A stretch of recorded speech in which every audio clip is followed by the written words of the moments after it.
officers posed as cheated drug gang. A triple murder trial took a sensational new twist when the court heard detectives posing as Irish brothers Billy and John made death threats to one of the accused. The officers, who claimed to be members of an Irish gang, made a series of abusive calls to Michael Steele after drug barons Pat Tate, Craig Rolfe and Tony Tucker were gunned down on a remote track in Rettendon on December 6, 1995. Supergrass Darren Nichols, who alleges he unwittingly drove the getaway car for 54-year-old Steele, and his co-defendant Jack Williams, says the trio were killed because Tate cheated on a drugs deal. He said the dead man had borrowed £70,000 from friends and associates and handed it to Steele to buy cannabis resin for him in November 1995. When the drugs turned up, they were dud, and Steele was forced to give him his money back, but Tate told those he owed cash to that Steele had yet to repay him. Nichols also claimed Tate threatened to force Steele to kneel down and admitted Steele had the cash, and then Tate planned to shoot him. The threatening calls from Billy and John began in February 1996. The pair said they had provided part of the cash Tate had given Steele, and they told him they wanted it back. Nichols later told police, "This Irish geezer had rung up Mick and said, 'We know you done it, Mickey. We want our money.'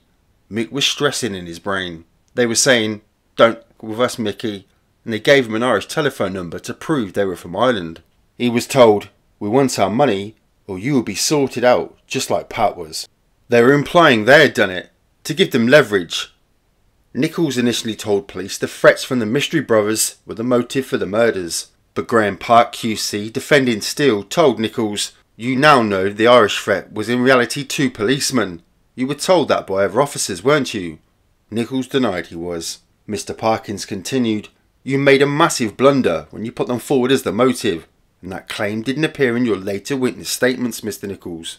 Was that because the officers interviewing you said, 'Hold on, the Irish brothers were policemen. They only rang up after the killings'?" Nichols replied no. The trial continues. Girlfriend tells of threatening telephone calls. The girlfriend of a drugs baron shot dead in a brutal triple gangland killing was allegedly threatened by undercover detectives. Blonde Sarah Saunders was followed by murder squad officers and received telephone calls aimed at terrifying her, an Old Bailey jury was told. Miss Saunders had been the lover of 37-year-old Pat Tate, who was blasted to death by a shotgun, along with pals Tony Tucker and Craig Rolfe. Their bodies were found in a Range Rover in Workhouse Lane, Rettendon, on December 7, 1995.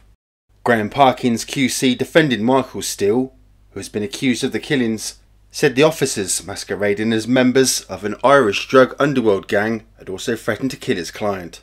It has been claimed Tate of Basildon, Tucker of Fobbin and Rolfe of Trafford 100 had been lured to the remote country lane on the promise of a large cocaine deal, unaware of an ambush that had been laid. The trio had been allegedly outraged by pure quality cannabis supplied by Steele of St Mary's Road, Great Bentley. Steele and his 36-year-old co-defendant Jack Williams of Brockford, Suffolk, were allegedly driven away from the murder scene by Supergrass Darren Nichols. Retired Essex Detective Superintendent Ralph Barrington told the court police had set up an undercover investigation, codenamed Operation Sentry, to monitor the movements of Steele and Saunders. Mr. Barrington agreed 2 officers calling themselves Billy and John had phoned from Ireland. The same ploy was used on Sarah Saunders. Mr. Parkins claimed the purpose of the calls was to terrify her, so she would assist in finding the killers of Pat Tate. Mr. Barrington replied, "Certainly not." The trial continues. Triple murder informant branded a Judas. Supergrass Darren Nichols has been branded a Judas in the Rettendon triple murder trial at the Old Bailey. He brought and sold drugs, then informed on dealers to the police, says defence lawyer Graham Parkins QC. Mr. Parkins added that Nichols, the star prosecution witness, framed Jack Williams and Michael Steele for the ruthless execution of 3 drug barons. Mr. Parkins said that Nichols, who claimed to be the getaway driver, gave evidence as though butter would not melt in his mouth. However, he was a devious, cunning and complex man who was only concerned in lining his own pocket and saving his skin, Mr. Parkins told the jury. He said it would be dangerous to convict 36-year-old Williams and Steele 55 of the murders on the evidence given by Darren Nichols. He continued, "Nichols is a liar, and without his evidence the Crown has absolutely no case. The barrister said there was no forensic evidence to show that Steele and Worms were involved in the murders. There were no footprints, fingerprints or car tyre marks to link them with the gruesome deaths, added Mr Parkins, representing Michael Steele. The prosecution claims the killings happened after Steele fell out one of the victims, Patrick Tate, over a cannabis deal that went wrong. It is alleged Nichols drove the two men from the murder scene without realising what had happened. The claim was made by prosecutor Andrew Munday QC, who said Nichols had no reason to lie or confess to the police he was the driver. Mr Munday added, "There are errors and mistakes in his evidence, but there is also a very strong ring of truth about it." He said Nichols has nothing to gain in giving evidence against Worms of Main Road, Brockford, Suffolk, and Steele of St Mary's Road, Great Bentley, Essex. The two men deny murdering Patrick Tate, 37, of Gordon Road, Basildon, Tony Tucker, 38, of High Road, Fobbin, and Craig Rolfe, 26, of Cowshire Avenue, Chafford 100. The trial continues today when the judge, the Honourable Mr Justice Hidden, begins his summing up. Star witness: was drugs mastermind?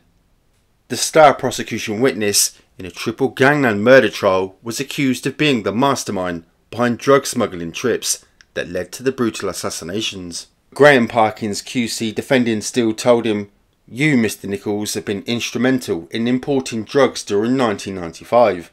You were the driving force behind these importations, and Mr Steele was not involved." Nichols replied adamantly, "Yes, he was." Nichols admitted taking large quantities of money abroad, dealing in drugs on the side, and dumping 60 kilograms of dud cannabis in a gravel pit, but claimed he had done so under the orders from Steele. Mr Parkins continued, "All these travel expenses abroad, the ferry tickets were purchased by you. It was because you were at the heart of it, taking others with you, bringing drugs back. You then waited to point the finger in the direction of these two men." Supergrass Nichols denied Mr Parkins' accusations, but he admitted being a paid informant to a corrupt policeman known as Detective Constable A. Wolfgang Bird, in a bid to get Worms and Steele arrested. Mr Parkins added, "It was in fact you who was petrified of Tate, and what you knew he and friends could do to you." Nichols again replied no. Mr Parkins has already accused Nichols of being behind the killings. The case continues.